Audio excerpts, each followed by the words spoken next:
वाराणसी के सिगरा स्थित संपूर्णानंद कॉलोनी में श्रीमद् भागवत कथा का सप्ताह व्यापी आयोजन किया गया। ये कथा 18 जून से 24 जून तक प्रतिदिन 4 बजे से शाम 7 बजे तक चलेगी। अब कथा के विकास आचार्य रविंद्र भारद्वाज द्वारा श्रद्धालुओं को कथा का श्रवण कराया जाएगा। ये कथा अनिल आहूजा के द्वारा कराई जा रही। कथा के प्रथम दिन कलश यात्रा एवं कथा के महात्म्य के बारे में बताया गया। कथा में प्रतिदिन अलग अलग प्रसंग का वर्णन किया जाएगा। ये कथा जयकौर आहूजा एवं राम प्रकाश आहूजा की स्मृति में आयोजित की गई। इस अवसर पर मुख्य रूप से नीलम आहूजा, सुनीता आहूजा, दीपक आहूजा, नेहा आहूजा, सचिन आहूजा, सुहाना आहूजा, सनिया आहूजा, हर्षा आहूजा, नितिन आहूजा, ईशा आहूजा, अर्पित आहूजा, ऋषभ आहूजा, गहना आहूजा, वरुण एवं नंदनी आहूजा सहित शहर के कई गणमान्य लोग मौजूद रहे। ये कथा का प्रसंग है, क्या होगा और कितने दिन तक ये कथा चलेगी? वाराणसी में यह श्रीमद् भागवत सप्ताह ज्ञान यज्ञ का आयोजन हो रहा है और वक्ता के स्वरूप में मैं आचार्य रविंद्र भारद्वाज और इस कथा के जो मनोरथी हैं, कथा को कराने वाले हैं, श्रीमान अनिल आहूजा एवं श्रीमती रीता आहूजा एवं उनका समस्त आहूजा परिवार इस कथा का आयोजन करा रहा है।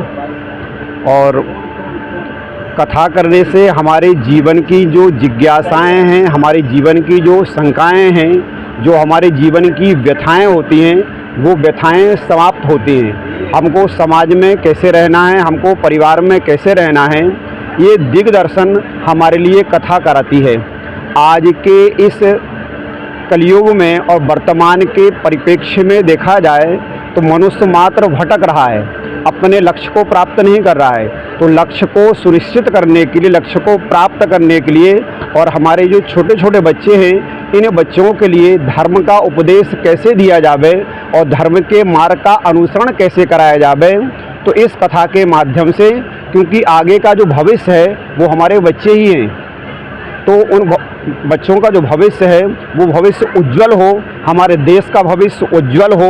और जैसे हमारा देश पूर्व में ही कहा गया कि सोने की चिड़िया है और ये जगत गुरु है भारत देश, तो हमारा देश जगत गुरु बने और हमेशा बना रहे, यही परिकल्पना के साथ में जगह जगह सत्संग का और कथाओं का आयोजन होता है। आज दूसरा दिन है, आज का क्या प्रसंग है?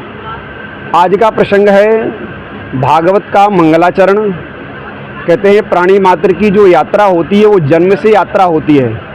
तो जन्माद्यस्य से कथा का प्रारंभ होता है और हरिम परम तक जाकर के, जन्म से लेकर के और परम पिता परमेश्वर, क्योंकि मनुष्य मात्र की जन्म से लेकर के और अंतिम वो कहीं ना कहीं एक सुख की चाह में, एक शांति की चाह में भटकता रहता है कि हमारे लिए सुख मिले, शांति मिले हमारे लिए।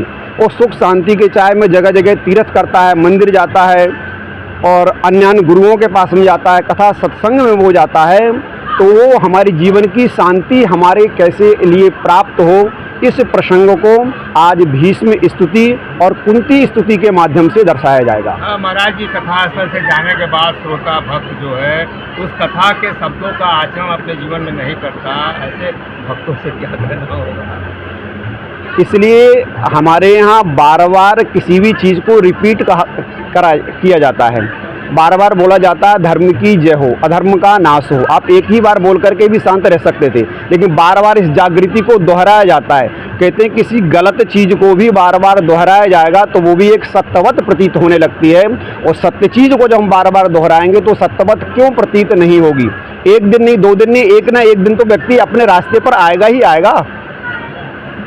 लेकिन आज के युग में प्राणी मोह, लोभ, माया में ज़्यादा परेशान है। उसके पश्चात भी तो पूर्व के समय में इतनी कथाएं नहीं होती थी, लेकिन वर्तमान के परिप्रेक्ष्य में देखिए जगह जगह कथाएं हो रही हैं। इसका मतलब लोग सुधर रहे हैं, लोग एक सत्य की तरफ आचरण कर रहे हैं। एक बीच का कुछ समय ऐसा था कि इस बीच के समय में लोग रास्ते से भटक रहे थे, लेकिन अब वर्तमान के समय में लोग अपने लक्ष्य को सुनिश्चित कर रहे हैं और आगे बढ़ रहे हैं।